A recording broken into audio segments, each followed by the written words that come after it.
So up to this point, we have been discussing the Choshen, the shape, the stones, and now I want to look at the stones in a little bit more detail. In chapter 28, verse 18 is where we first, I beg your pardon, verse 17. It says, "You should fill the stone, you should fit it with a stone mounting, 4 rows of stone, a row of odem, pitta, and barekes, the 1 row. The second row, nofech, sapen, yahalom. The third row, leshem, shavon, achlama. And the fourth row, tashish, shoham, and yashve." The art scroll does not translate what type of stones they are. But in verse 18, the Toldos Yitzchok writes on verse 18, where it talks about nefech, sapen, yahalom, that the yahalom stone had the name of the tribe of Zevulun inscribed on it. Now, what do we know about Zevulun? We know that Zevulun and Yisachar were in a partnership. Yisachar learned Torah, and Zevulun were the ones who supported them financially. And his name was on the Yahalom stone, which was round, to remind us that life is a cycle. Sometimes we're on top and we're successful, and other times our muzzle isn't with us. The only money, the only financial success that we really have, that we can be sure is ours, is when we help other people. And therefore, Zevulun's name was on this Yahalom stone, which was round. So the Zevulun, who is the benefactor, who is the person giving the tzedakah, should realize that life is a cycle. It's round. Sometimes we're on the top, sometimes we're not on the top. And the only thing that we can consider ours financially is the financial assistance that we have given to others. That's what the Toldos Yitzchok says.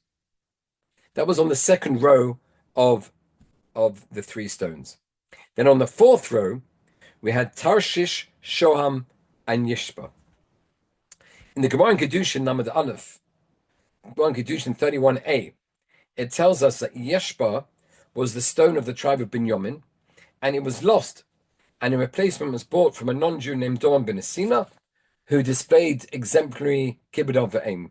We all know the story, that they came to offer a large amount of money for this stone, and the key for the safe was under the pillow of Doron ben Asina's father, who was sleeping, and Doron ben Asina refused to wake his father so that he, in order to do this deal.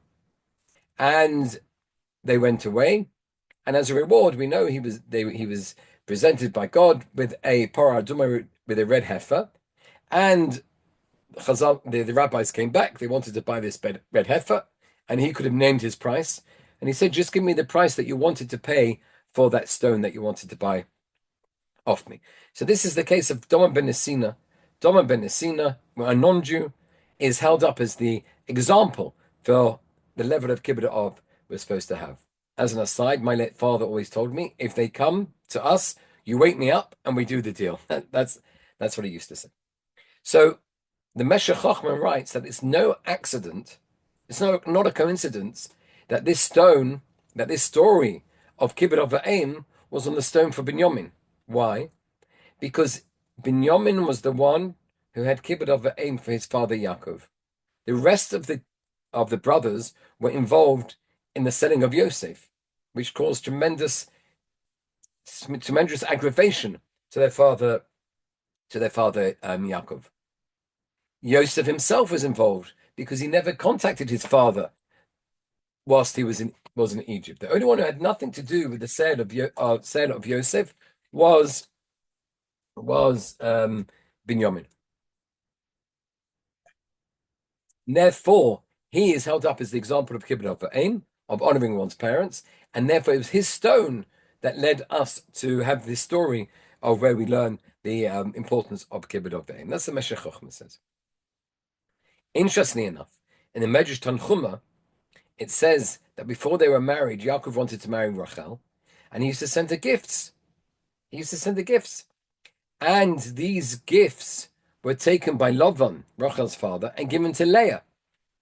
And Leah thought that Yaakov was sending her gifts. Remember that subsequently Lavan tricked Yaakov, and it was Leah who was under the chuppah, not Rachel. And all this time, Leah thought that she was receiving gifts, and Rachel kept quiet. Rachel never told her sister that they're intended for me, and she never told her husband that the gifts never arrived to her. Says the a medrash that there is a theme that runs through Rachel and her descendants, and that theme was of silence, and that theme was continued by Binyamin. Binyamin kept quiet, even though he knew about Yosef saying, he kept quiet. And therefore his stone is called Yoshpa. Yesh po, pe. There is a mouth, but he keeps quiet. And the Medrash carries on that Shaul was a descendant, and he also showed this. Esther, we're going to meet in Purim next week in the Megillah. She was a descendant, and she wouldn't tell her where she came from, her birthplace, etc. So therefore, there is a theme of silence, not having to speak, that runs through Rachel and her descendants. And the Chiddushei Harim asks that surely, if you want to give a name that refers to someone keeping silent, it should be Ein Peh. The stone, instead of calling Yesh Peh, there is a mouth, should be called Ein Peh. There is no mouth. In other words, the silence. Says the Chiddushei Harim that when you have nothing to say and you keep quiet, that doesn't show that you've controlled your mouth. Yesh Peh, when you've got a mouth and you want to say something and you don't, so that shows that you have control over your mouth, and that's why the stone is called Yesh Peh, even though it represents a tribe who excelled in not speaking, in keeping quiet. Because when you have something to say and you keep quiet, that's control. That shows you know what you're doing. If you don't have anything to say and you keep quiet, if you don't have anything to say and you keep quiet, then that just is because your default position is keeping quiet because you have nothing to say. And we find a similar message with the frogs in Egypt. A few weeks ago, we read about that the plague of Makkos Bechoros, at the plague of the firstborn, the dogs didn't bark. No dog barked at the plague of the firstborns. And as a reward, the dogs were given. You should not eat the flesh of an animal that was torn in the field. To the dogs you shall throw it. Any treif meat is given to the dogs as a reward for them not barking at the plague of Makkos Bechoros, or the plague of the death of the firstborn. We also find that in the plague of frogs, the Pasuk tells us that the frogs will come into your palace, your bedroom, your bed, and into your house, into the house of your servants, and into your ovens, and into your kneading bowls. Yet, when Moshe Rabbeinu was called upon by Paro to remove the frogs, what does it say? It says that the frogs died from the house, from the courtyards, and from the field. It doesn't mention the frogs in the ovens. Why they're not mentioned? Says the Kli Yakar, because since those frogs went over and beyond what they had to do, and they were willing to jump into the ovens, they were saved, and they didn't actually die together with the rest of the frogs. Says Reb David Mitelma, he asks, I don't understand. The dogs didn't bark, and they have a reward forever. Every single dog, for as long as there is time, and as long as there is meat, is thrown the treif meat. The frogs who went into the ovens, so those frogs were saved. There's no other mass reward for the frogs. So why is that? So he answers with the same idea, and that is, it would seem to be that controlling one's mouth when one wants to bark is harder than that one moment of having to jump into the oven. And therefore, when the dog wanted to bark, when someone he's got a juicy piece of gossip or some lashon hara, wants to say something, and they control their mouth, that is harder than that one-off act of heroism of jumping into the fire. And therefore, the dogs were rewarded for keeping quiet forever, whereas the frogs, it was once off. And therefore, that's the same idea. That's the same idea as what we said before. That for yesh peh, there is a mouth. If we have a mouth and we don't use it, that is a tremendous thing. That is self-control. Ein peh, you've got nothing to say, so you've got nothing to say. And therefore, that's why the stone of Binyamin, the stone of the tribe of Benjamin, who kept quiet, is called Yoshpeh. Yeshpeh, there is a man. And here I found in the Tosefos Bracha a very, very interesting question. As you know, I love the questions that have to do with the words, a word's out of place, a letter's out of place.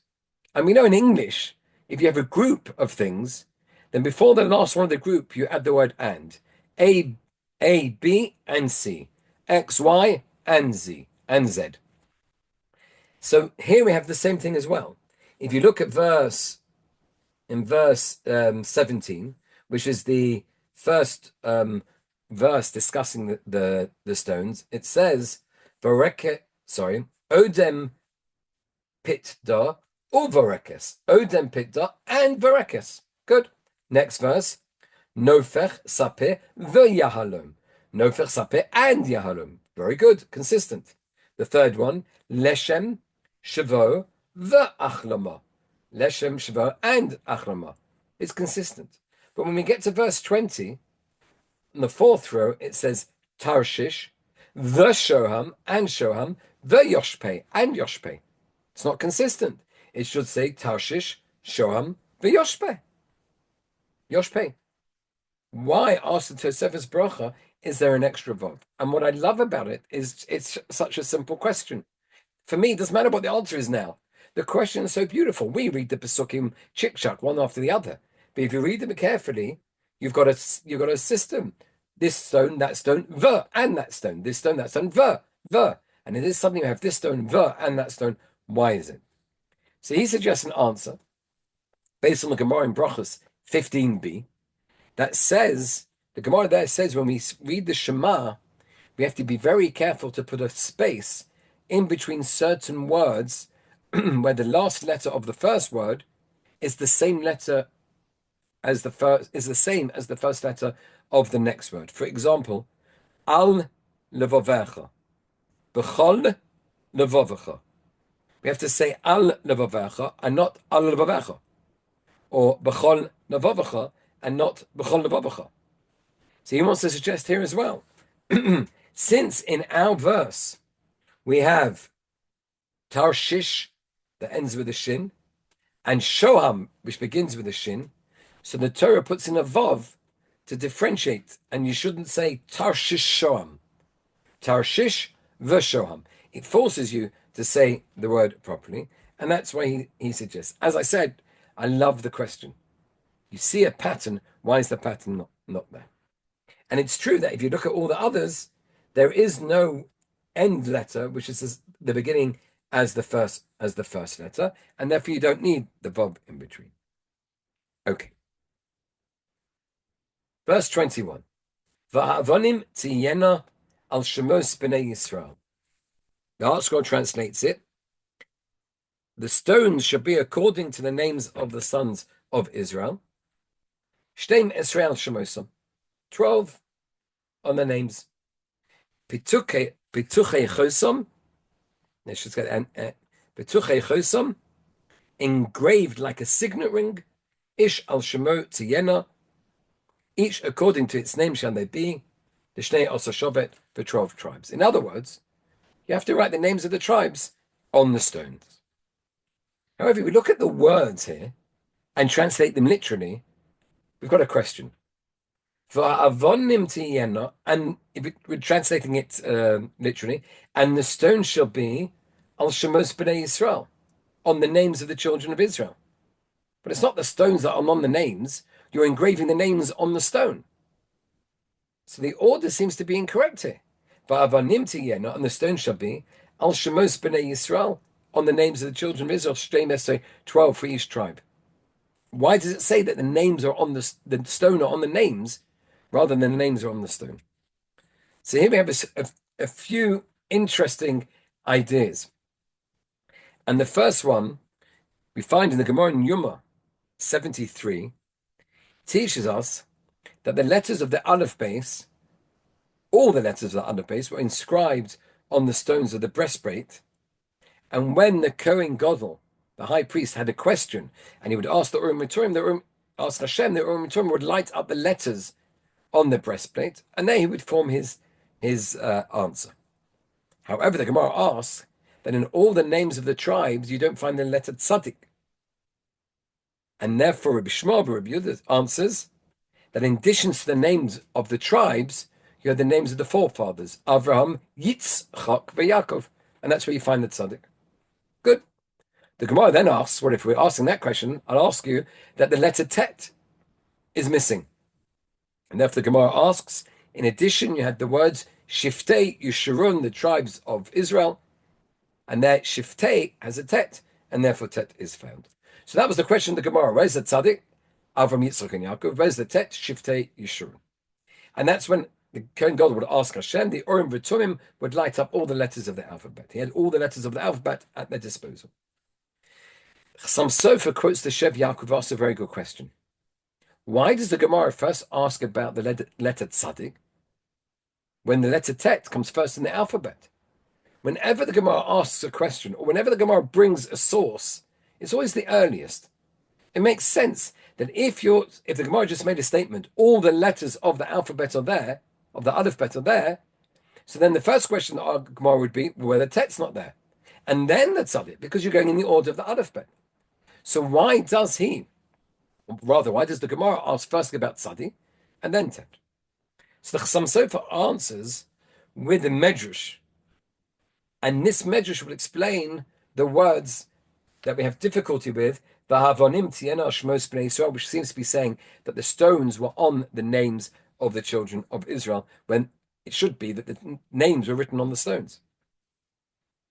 And the Medrash says that in addition, well, there's two opinions. The first opinion in the Medrash is that next to the name of the tribe was written the name of the stone. So it's in order here. The first stone that we come across is Odem. So the first stone would have written Odem and Reuven, Pitidah and Shimon, Barekes, Levi, etc., etc. That's the first, and therefore explains V'ha'avonim tiyena means that the names of the stones should be in addition al shemos b'nei Yisrael to the names of the children. That's how the first opinion in the Medrash explains it. V'ha'avonim tiyena, the names of the stone, what type of stone it was written on the stone al shemos b'nei Yisrael in addition to the names of the 12 tribes. Yeah, fair. The second opinion of the Medrash is similar to what we said in the Gemara, that in addition to the names of the tribes, you had the names of the forefathers. And therefore, the ha'avanim means the av and the banim, the forefathers and the children. Avram, Yitzchak, and Yaakov, and the 12 tribes. And that's what it means. For avanim, and the names of the fathers, av, ubanim, the names of the fathers, and the children were on the names, were on the stones. So now, according to the first explanation of the Gemara, that you had all the names of the stones, you've got your Tet and you've got your Tzadik. Where do you have your Tet? You have your Tet in the name Pitidah. And where do you have your Tzadik? You have your Tzadik in I've lost the name. Pitidah Rekes to Shen Nofich Sapir Yalom. No, you don't have the tzadi. You don't have the tzadi. But the reason why you'll start with the tzadi is because that's the first opinion in the Medrash that says the names were there. If the names were there, you still don't have the tzadi. So they said the tzadi came with the names of the forefathers. Oh, that's the second opinion in the Medrash. If it comes in the name of the forefathers, you don't have the tet, and therefore, according to the second explanation in the Medrash, you've got the tet in Shiftei Yeshurun. So therefore, the reason why the Gemara asked with Tzadi first is because there's two opinions in the Medrash. The first opinion in the Medrash is that the names of the stone were there, and then the Gemara asks, well, according to them, where's the Tzadi? And then you got the second opinion. The second opinion is that the names of the fathers were added. Oh, you've got the Tzadi, but now you don't have the Tet. And therefore, according to that second opinion, the Tet would be Shiftei Yeshurun.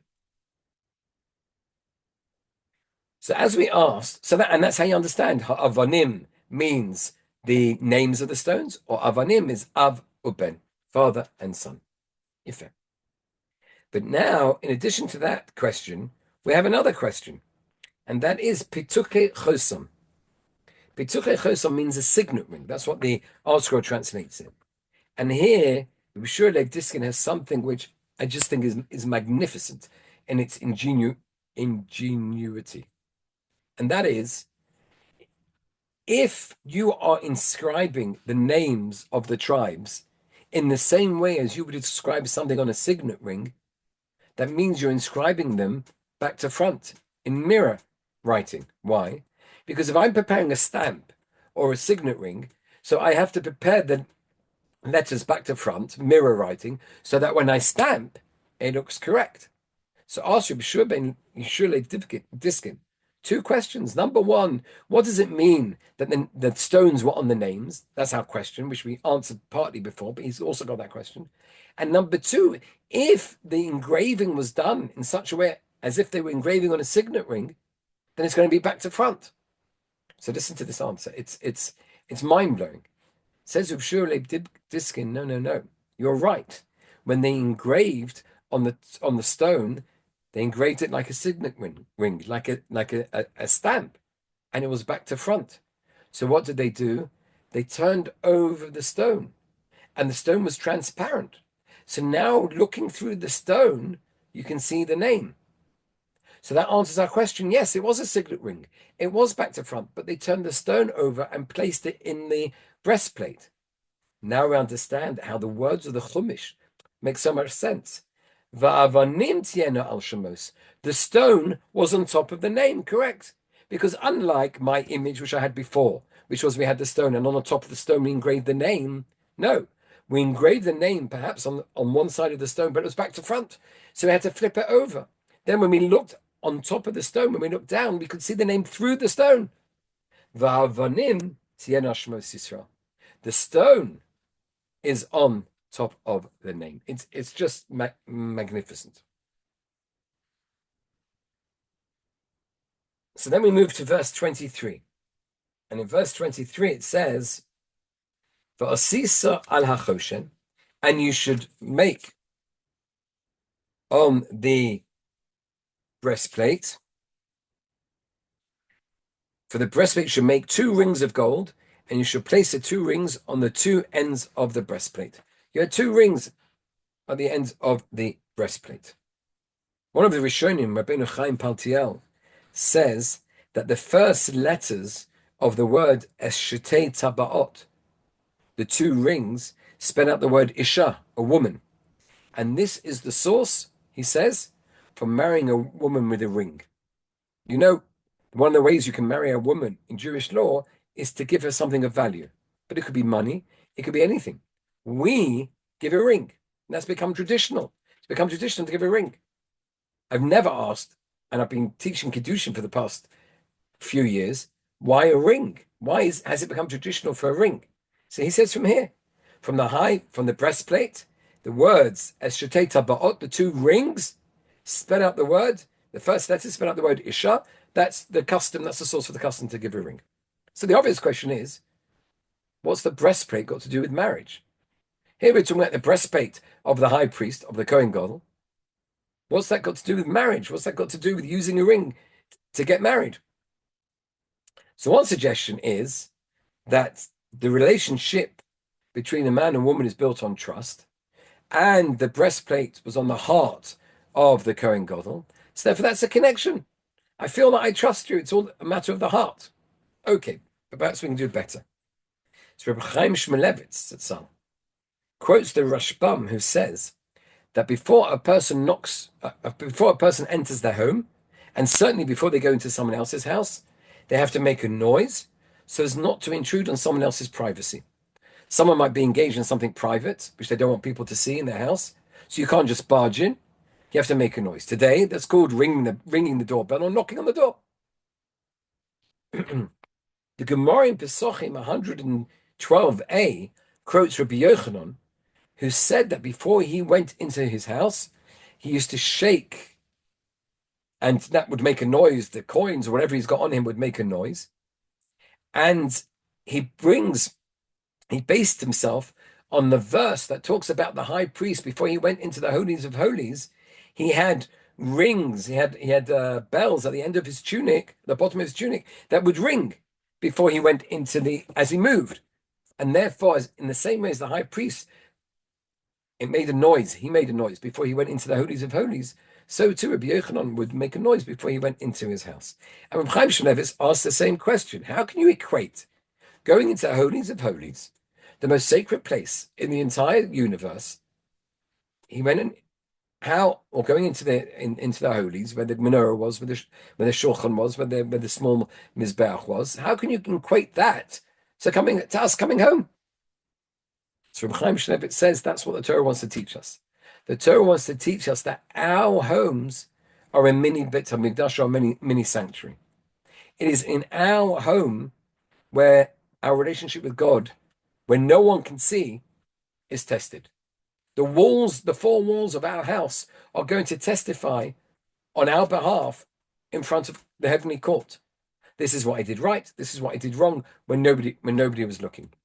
Our homes are where we have the opportunity to perform bein adam lechavero, between man and man, every single second of the day with members of our family, etc., etc.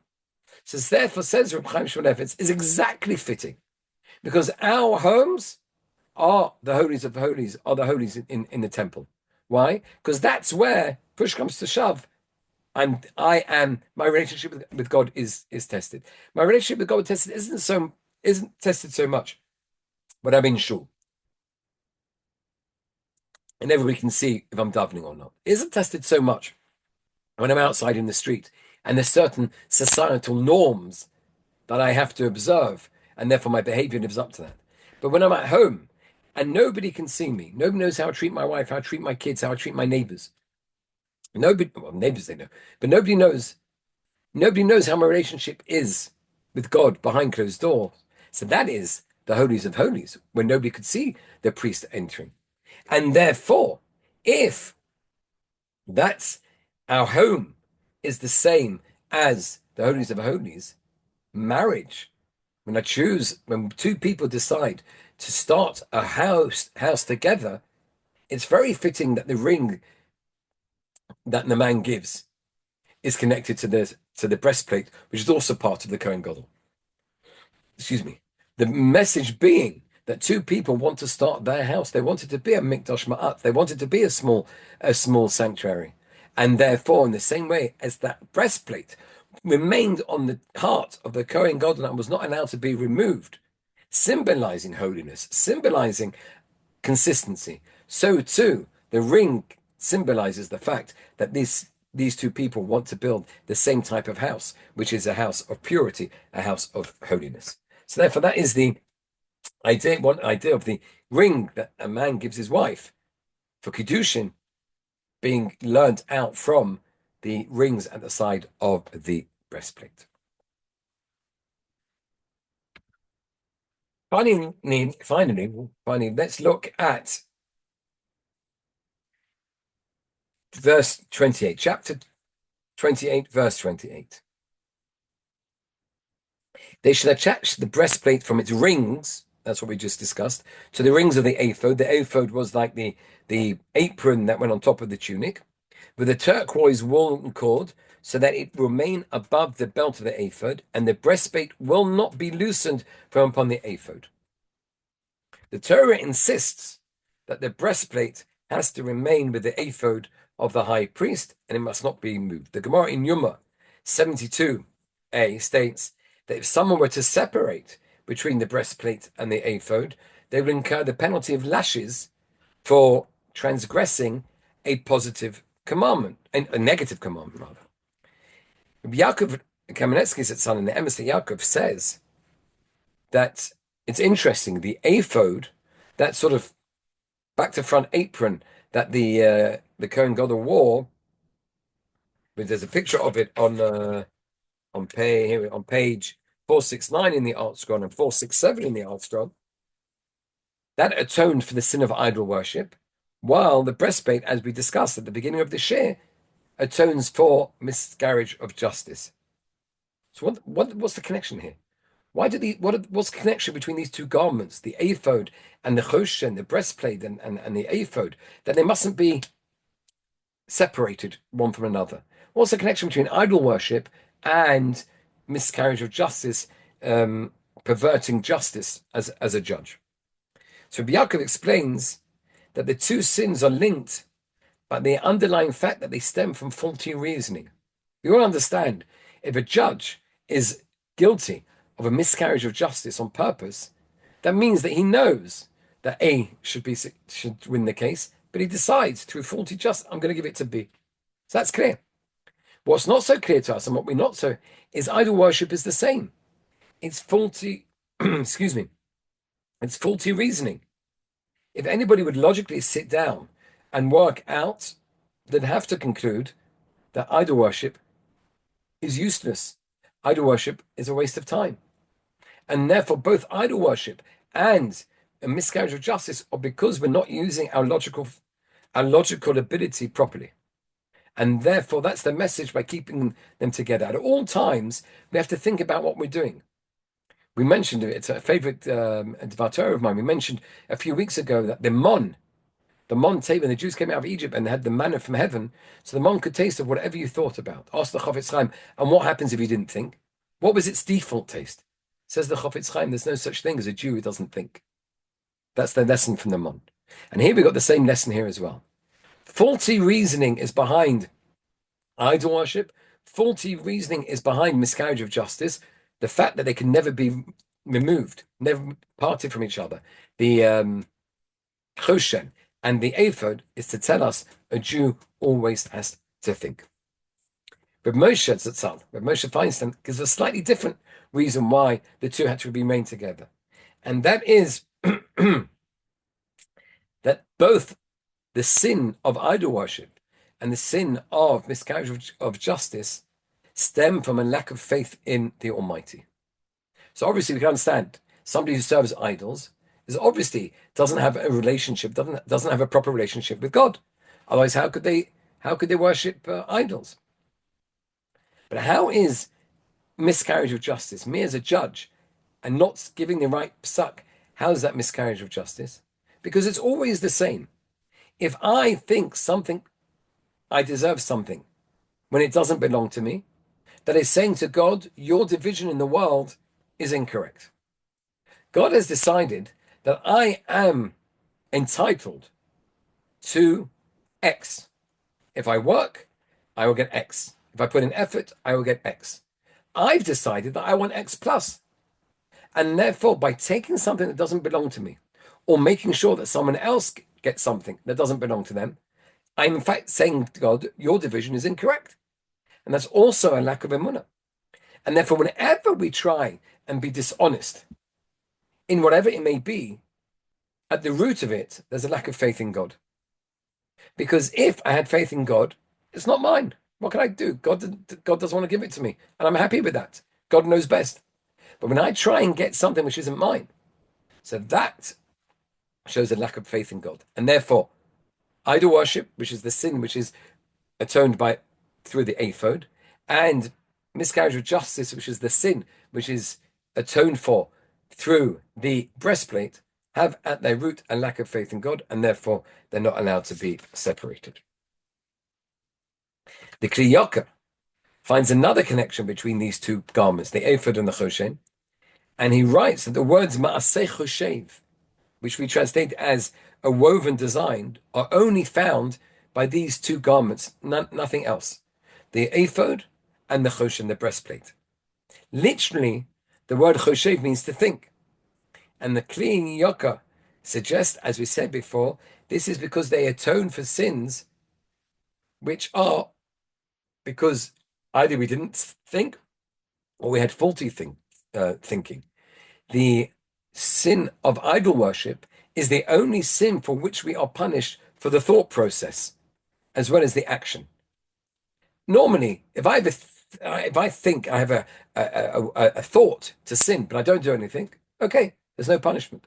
But if I think to serve Avodah Zarah, a genuine, even if I don't serve Avodah Zarah, even if I don't serve idol worship, I am punished. Therefore, the sin of idol worship, excuse me, and the sin of miscarriage of justice, which is all in the mind of the judge, they are connected, and therefore you have the ephod and the choshen. Finally, let's end with the Degam Machne Ephraim, who says that the prohibition to separate the choshen from the ephod is one of the 613 commandments. Ask the Degam Machne Ephraim, but we don't have that today. Unfortunately, we don't have a temple.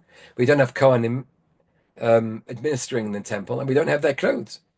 So how are we going to fulfill, or how is it possible to fulfill that negative commandment? How could somebody do it today? So he says that the breastplate represents the heart. The breastplate represents the heart because the breastplate was always on the heart of the high priest. And the ephod has the same numerical value as the word peh, mouth. He says when our heart and our mouth are not in sync, then, and we put distance between them, that is the sin, which is in this week's parasha. When we say one thing, but we mean something else, we are separating between the Choshen, which is the heart, and the ephod, which is the mouth. And therefore, we always have to be sincere. Whatever we say has to be truthful, and whatever we say has to be sincere. There must never be a disconnect between the heart and the mouth. We leave it over there. Have a good week.